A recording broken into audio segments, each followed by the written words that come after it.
감사를 드리는 내용들로 꽉 차 있습니다. 이 추수라는 것은 항상 심판과 구원의 양면성을 갖고 있다는 사실을 아셔야 됩니다. 우리가 이솝 우화에서 보듯이 배짱이와 개미의 이야기가 있죠. 추수는 항상 추수할 때 되면 우는 자가 있고 기뻐하는 자가 있다는 사실을 그걸 통해서 우리에게 교훈을 시켜주고 있는 것입니다. 따라서 이 추수감사를 추수의 때가 되어 진정으로 하나님께 감사와 찬양을 드릴 수 있는 자는 하나님으로부터 구원받은 하나님의 백성만이 그러한 일을 할 수 있다는 사실들을 여러분이 잘 기억하셔야 됩니다. 즉 내가 쭉정이로서 불목 가운데 던져서 터져서 죽어야 할 그런 죄인이 하나님의 값없이 대속의 은혜를 받아 하나님의 자녀가 되었다는 이 구원의 감동과 감격을 갖고 있는 자만이 진정한 추수 때 감사를 할 수 있다는 사실을 여러분이 아셔야 돼요. 왜냐하면 이 추수 때는 또 다른 말로 두렵고 떨리는 심판의 날이기 때문에 그러하다는 것입니다. 따라서 우리는 이 세상을 살면서 이 구원의 은혜를 아는 자만이 영원히 찬송할 수 있는 것이고, 또한 이 세상뿐만 아니라 하나님 나라에 가서도 우리가 해야 할 일은 오직 구원의 은혜를 찬송하는 일밖에 없다는 것을 아셔야 됩니다. 우리가 이미 요한계시록을 배웠지만 거기서 하늘에 있는 자들은 항상 그 어린 양의 죽으심을 찬양하며 보좌에 앉으신 그 이름을 찬양하는 모습으로 드러나는 것을 우리가 볼 수 있죠. 그런데 추수 때에 어떤 자들이 하나님에 의하여 구원을 받는가의 내용에 많은 오해들이 있어요. 그래서 오늘 그 추수 때 어떻게 어떤 자가 구원받고 어떤 자가 하나님의 진노의 틀에 던져지는가의 내용을 통하여 이 땅에서 하나님이 읽는 모습, 익은 열매가 어떤 것을 뜻하는가를 우리가 잘 이해를 해야 됩니다. 우리 한번 그 추수의 모형을 한번 상징하는 하나님의 말씀 한번 찾아보도록 하겠습니다. 그것이 계시록 14장 14절부터 20절까지 내용인데 한번 잘 들어보세요. 또 내가 보니 흰 구름이 있고 구름 위에 인자와 같은 이가 앉으셨는데 그 머리에는 금면류관이 있고 그 손에는 예리한 낫을 가졌더라. 또 다른 천사가 성전으로부터 나와 구름 위에 앉은 이를 향하여 큰 음성으로 외쳐 이르되 당신의 낫을 휘둘러 거두소서. 땅의 곡식이 다 익어 거둘 때가 이르렀음이니이다 하니 구름 위에 앉으신 이가 낫을 땅에 휘두르매 땅의 곡식이 거두어지니라. 또 다른 천사가 하늘에 있는 성전에서 나오는데 역시 예리한 낫을 가졌더라. 또 불을 다스리는 다른 천사가 제단으로부터 나와 예리한 낫 가진 자를 향하여 큰 음성으로 불러 이르되 내 예리한 낫을 휘둘러 땅의 포도송이를 거두라. 그 포도가 익었느니라 하더라. 천사가 낫을 땅에 휘둘러 땅의 포도를 거두어 하나님의 진노의 큰 포도주 틀에 던지매 성 밖에서 그 틀이 밟히니 틀에서 피가 나서 말 굴레까지 닿았고 1600스타디온에 퍼졌더라. 성 밖에서 그 틀이 밟히. 여러분들이 이 구절을 좀 읽었으면 추수하는 내용이 두 개가 있는데 하나는 추수하는 사람이 달라요. 읽어보셨으면 아마 아시겠네요. 첫 번째 14절부터 16절까지는 구원을 의미하는 추수를 얘기하고 17절부터 20절까지는 심판을 상징하는 추수의 모형을 나타나고 있는데, 구원을 상징하는 추수하는 그 추수하는 자는 누구냐? 구름 위에 앉은 인자 같은 분, 머리에 금 면류관을 쓰신 분이 추수를 해요. 그분은 바로 예수 그리스도시죠. 인자라는 말은 예수에게 해당하는 이름이니까.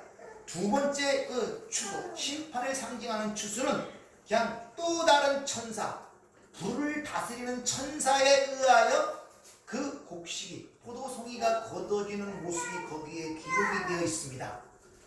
그러니까 추수하는 사람이 달라요. 구원을 의미하는 추수는 인자가 뜨시고 머리에 금면류관을 쓰니 그분이 추수를 하고, 심판을 상징하는 그 추수는 성전에 나온 그 천사가 불을 다스리는 천사에 의하여 그 포도송이를 거두어 특히 진노의 틀에 던진다는 말을 통하여 그것은 심판을 의미한다는 우리에게 보여주고 있단 말입니다. 자, 똑같이 익었는데 똑같이 거둬들이는데 한쪽은 한쪽은 심판, 진노의 틀에 던져지고 있단 말입니다. 둘 다 똑같이 익었다고 지금 사용하고 있죠. 자, 이런 모습을 통하여 먼저 우리가 전제 조건으로 생각해야 될 것은 자꾸 심판의 문제를 외부의 문제로 생각하는 경향들이 있어요. 이 땅에 지진이 나거나 질병이 나거나 화산 폭발이 나거나 어떤 자연재해를 통하여 그 환경의 재해를 통하여 심판을 자꾸 바라보라는 잘못된 생각들이 있는데 성경은 그런 자연의 환경을 통하여 심판을 우리에게 중요시 얘기하고 있지 않음을 여러분이 아셔야 됩니다. 그 내용에 대해서 디모데후서 3장 1절에 보면 사도 바울이 이렇게 얘기를 합니다.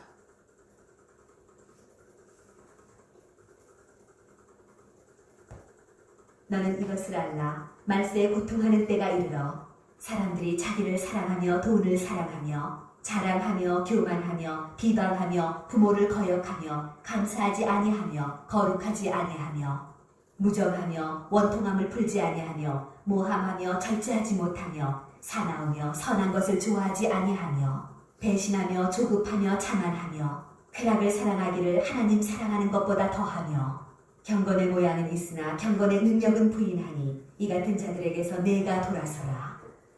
누구에 대한 얘기입니까? 사람에 대한 이야기예요.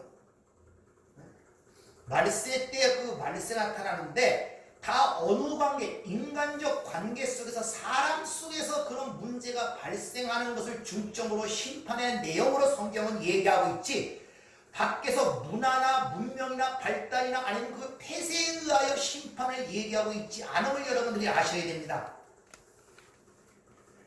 그러므로 하나님의 관점에서 심판의 정도와 그런 걸 보는 것은 사람의 심령과 그 사람의 부패, 즉 하나님의 영광을 위해 살아가는가 자기의 영광을 위해 살아가는가 그 시점에 의하여 심판의 기준이 분별되는 것이지 현재 이 보이는 세상 속에 나타나는 문명과 문화와 자연 현상에 의하여 심판의 정도를 생각하시면 안 된다는 것을 여러분이 아셔야 됩니다. 말세 고통의 때가 제일 먼저 뭡니까? 사람이 자기를 사랑하고 돈을 사랑한다는 것입니다. 즉 인간적 모든 관계가 뭐에 의하여 결정했느냐? 자기의 이익에 의하여 결정되는 그것이 고통이요 고난이라고 지금 성경은 우리에게 일러주고 있는 것입니다. 따라서 이 땅에 그리스도의 좋은 계절이 온다고 생각하시면 안 돼요. 점점 문화는 발달되고 문명도 발달되고 모든 것이 발달되고 좋아집니다. 그러나 문제는 뭐냐? 핵심적 그 중심에 서 있는 인간이 점점 극단적 이기주의와 자기의 사랑에 빠진다는 거예요. 자기의 영광만을 위해 사는 대로 간다는 것입니다. 이런 시점에서 봐야 여러분이 시대에 분별할 수 있지. 자꾸 세상이 살기 좋아지는데 의학도 발달되는데 과학도 발달되는데 문명도 좋아지는데 이런 관점으로 보면 여러분이 하나님의 말씀의 심판의 의미를 이해하지를 못한다는 것을 여러분이 아셔야 됩니다. 세계사나 세계의 역사도 하나님의 심판이 이루어질 때 가장 최고의 문명을 자랑하고 이뤘을 때 그 문명이 무너지는 것을 세계사를 통해서 우리에게 보여주잖아요. 그러므로 여러분들이 하나님의 심판이라는 문제 속에서 하나님이 뭘 보시는가를 잘 파악을 하셔야 되는 우리에게 가르쳐주고 있습니다. 자, 그러면 그 구원받는 추수와 심판의 추수의 차이점을 우리가 잘 알아야 되는데 우선 땅의 곡식이 익었다, 포도송이가 익었다. 우리 한글 개역 성경에는 똑같이 익었다는 말로 번역이 되기 때문에 이것을 잘 의미를 이해하지 못하는데 원문으로 보면 익었다는 단어가 서로 다르다는 것을 여러분이 유념을 하셔야 된단 말입니다. 우선 구원을 나타내는 땅의 곡식이 익었다는 그 익었다는 크세 라이론의 과거 수동태 엑세란테라는 단어가 쓰이는데 그 크세 라이론에 익었다는 그 단어는 단어적 의미가 시들었다, 말랐다는 단어입니다. 그러니까 우리가 생각하는 그 익었다는 개념이 아니란 말입니다. 다시 하나님의 구원을 의미하는 땅의 곡식이 익었다는 그 익었다는 크세 라이로라는 그 단어는 시들었다, 말랐다는 의미란 말입니다. 그 단어가 쓰인 몇 구절을 찾아보면 우선 베드로전서 2장 24절을 보면 모든 육체는 풀과 같고 그 모든 영광은 들의 꽃과 같으니 푸른 마르고 꽃은 시들다. 푸른 마르다는 단어가 엑셀한 때 똑같은 수동태입니다. 마르다.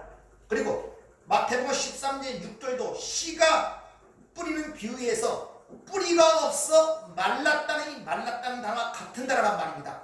요한복음 15장 6절에 보면 사람이 내 안에 거하지 않으면 밖에 버려져 마르나니 그 단어가 똑같은 거예요. 그러니까 땅의 곡식이 익었다는 그 단어는 사전적 의미로 땅에서 시들고 말라버렸다는 그런 의미가 있어요. 우리가 생각하는 그런 익었다는 개념이 아니란 말입니다. 자, 그러면 성도로서 하나님 보시기에 익었다, 구원받는 그 익은 모습이 어떤 모습인가를 우리가 알아야 되잖아요. 그래서 요 계시록 13장 앞설에 보면은 어린 양과 함께 시온산에서 하나님을 찬양하는 14만 4천의 모습이 그 앞에서 그려져요.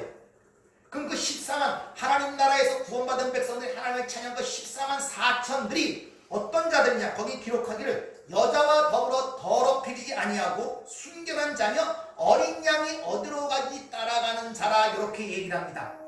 그럼 우리가 따라가는 그 어린 양의 모습이 이 땅에서 어떤 모습인가를 알 때 그 모습이 우리의 익은 모습이란 말입니다. 왜? 하나님이 그 어린 양을 익은 자로서 받아들였기 때문에 그것을 그 어린 양이 이 땅에서 어떤 익은 모습으로 살아갔는가를 이사야 선지자가 잘 기록하고 있습니다. 여러분이 잘 아시는 이사야 53장 2절부터 3절까지 내용을 보죠. 그는 주 앞에서 자라나기를 연한 순 같고 마른 땅에서 나온 뿌리 같아서 고운 모양도 없고 풍채도 없은즉 우리가 보기에 흠모할 만한 아름다운 것이 없도다. 그는 멸시를 받아 사람들에게 버림받았으며 간고를 많이 겪었으며 질고를 아는 자라. 마치 사람들이 그에게서 얼굴을 가리는 것 같이 멸시를 당하였고 우리도 그를 귀히 여기지 아니하였다. 이것이 바로 하나님의 백성들이 이 땅에서 익은 모습이에요. 이것이. 그런데 거기다 수동태, 엑스랑 때 수동태를 사용하여 하나님이 그렇게 만들어 가신다는 것입니다. 이게 땅의 곡식이 익었다는 말씀의 의미라는 것입니다. 그래서 요한계시록에서 12장 6절에 시작하면 그 양육이라는 다른 말로 그렇게 표현하고 있죠. 그것이 바로 성도의 인생이며 교회의 인생이며, 요한계시록의 말을 피하면 한때, 두때, 반때, 다니엘서 9장에 보면 나머지 반일에 42달 1260일라고 표현하는 거예요. 그러니까 저와 여러분이 이 땅의 신앙생활, 우리의 하나님의 백성들의 인생은 바로 이런 모습으로 만들어가는 양육의 기간이란 말입니다. 여기 익어가는 모습이란 말입니다. 그러면 악인들의 심판을 상징하는 포도가 익었다는 그 익었다는 단어는 끝, 마지막을 뜻하는 아크메라는 그 단어에서 파생된 건데, 거기서 바로 어떤 뜻이냐? 무르익었다, 한참 때라는 아크마드라는 단어가 거기서 익었다는 것으로 그렇게 표현되고 있단 말입니다. 근데 그건 능동태예요.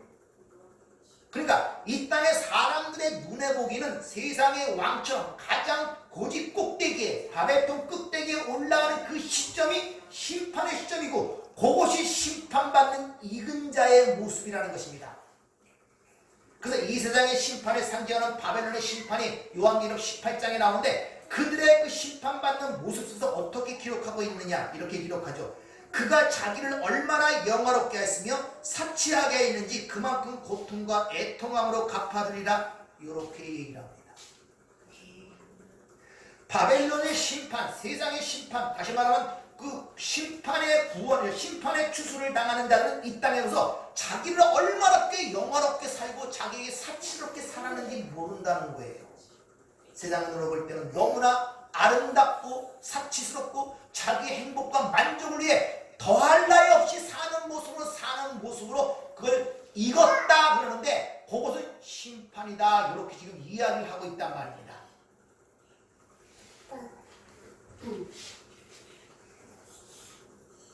따라서 하나님의 백성들은 반드시 그 길로 가지 못하도록 하나님이 막으셔야 될 거 아니에요. 왜? 인간의 본성적 모든 뜻과 목적은 그 길로 가기를 원하니까, 자기의 영광을 위하여, 내 만족과 행복을 위하여, 자기의 사치를 위하여 살아가는 게 인간의 모든 보편적 핵심, 삶의 목적 아닙니까? 그럼 하나님의 백성들은 그러면 안 되잖아요. 그래서 하나님께서 당신의 백성들을 가시와 담으로 막는다고 그렇게 이야기를 하죠. 호세아 2장 6절 7절 말씀 한번 보죠. 그러므로 내가 가시로 그 길을 막으며 담을 쌓아 그로 그 길을 찾지 못하게 하리니 그가 그 사랑하는 자를 따라갈지라도 미치지 못하며 그들을 찾을지라도 만나지 못할 것이라. 그제야 그가 이르기를 내가 본 남편에게로 돌아가리니 그때 내 형편이 지금보다 나았으리라 하리라. 하나님께서 그 길을 가시와 담으로 막는다는 거예요. 그 길이 어떤 길입니까? 내 영광을 위해 살아가는 길, 내 행복을 위해 살아가는 길, 자기 사치를 위해 살아가는 길, 세상이 추구하는 그 성공을 위해 살아가는 길, 그 길을 가시와 담으로 막는다는 것입니다.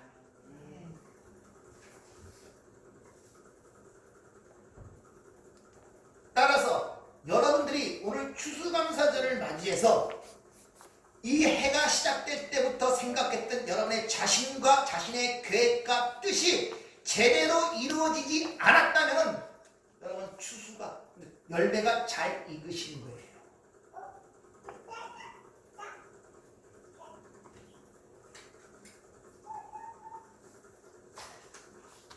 내 계획과 내 뜻과 내 생각이 제대로 이루어지지 않고 하는 것마다 고난이 없고 실패했다? 그게 익은 거라니까 여러분들. 그래서 하나님의 백성들은 어떤 상황과 환경과 여건에 상관없이 감사할 수 있는 이유가 바로 거기 있는 것입니다.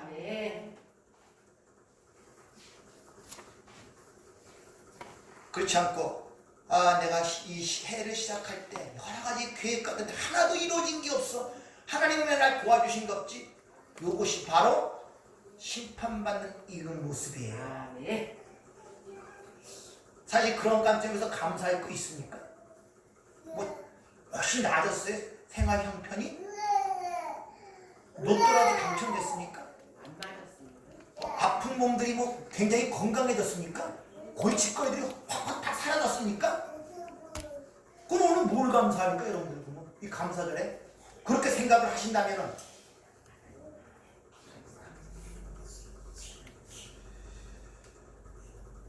따라서 성도는 진정한 추수의 의미를 알고 있기 때문에 그 추수의 의미를 특히 삶 속에 1년 동안 체험하고 경험했기 때문에 그게 무엇인지를 아는 자들이기 때문에 어떤 환경과 여건과 조건 속도 오늘 추수감을 감사절로 지킬 수 있는 이유가 바로 거기 있는 것입니다. 왜? 내 뜻이 이루어지지 않은 만큼 하나님의 뜻이 이루어진 거예요. 여러분 삶을 돌이켜보시면서 그렇게 인정이 되십니까? 그렇게 인정이 되죠? 내 뜻과 내 계획과 생각은 하나도 안 이루어졌는데 그렇지만 하나님의 뜻은 이루어졌다는 거기에 여러분의 진정한 감사가 나오냐는 것이죠.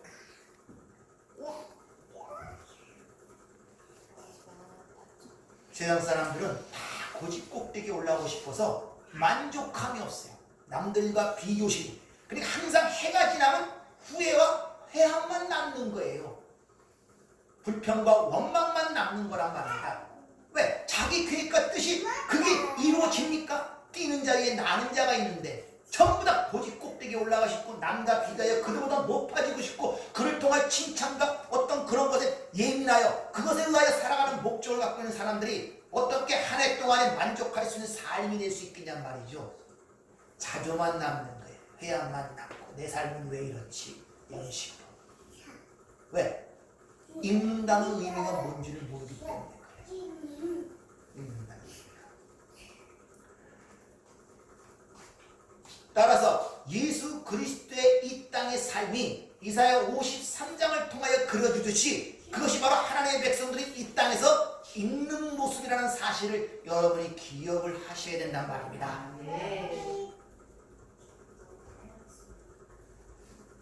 따라서 여러분의 자신이 비워질수록 여러분 안에 그리스도의 영으로 충만하게 되고 그리스도의 영으로 충만하게 된 자는 오해하지 마세요.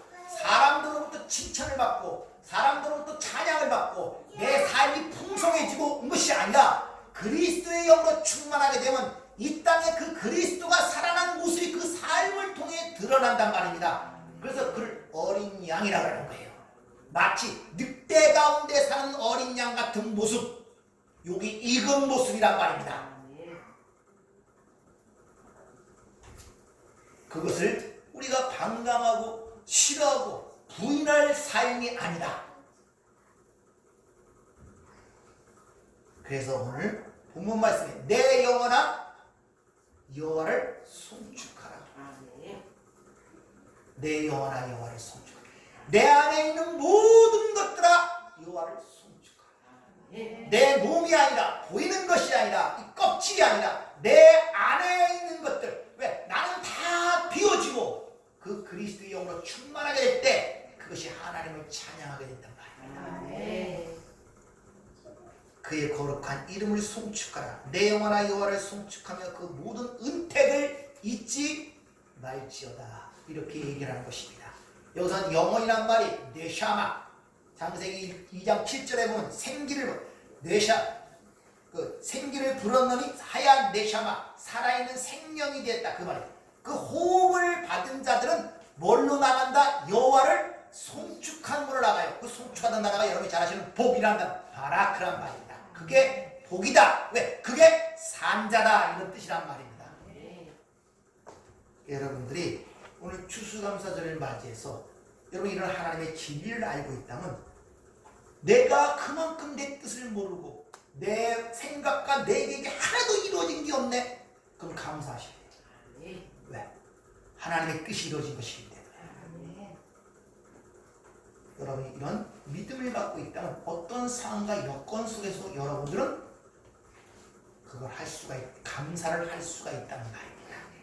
그러니까 여러분들이 세상에 생각하는 것처럼 읽는다는 그 개념을 잘 알고 계셔야 돼요. 세상의 대부분이 그렇죠. 읽는다는 것이 세상의 기준과 판단과 합의에 놓은 것을 그런 상태를 읽었다 이렇게 생각해요. 아니에요. 거꾸로예요. 하나님 보시기엔 그것이 진노에 던져질 익은 모습이란 말입니다.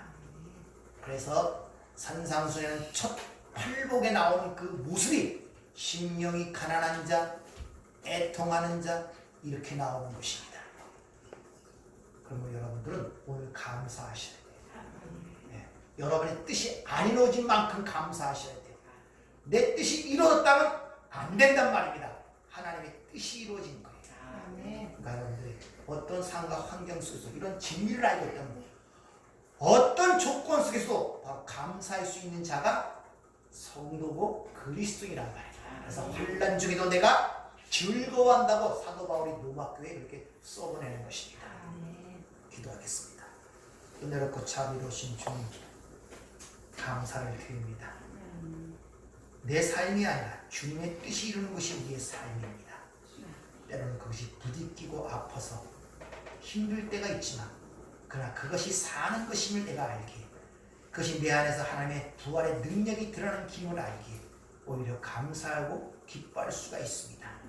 하나님 오늘도 이 추수 감사 예배를 통하여 우리의 뜻이 아닌 하나님의 뜻이 이루었음을 감사하며 하나님을 송축합니다. 예수 그리스도 이름으로 기도하옵나이다. 아멘.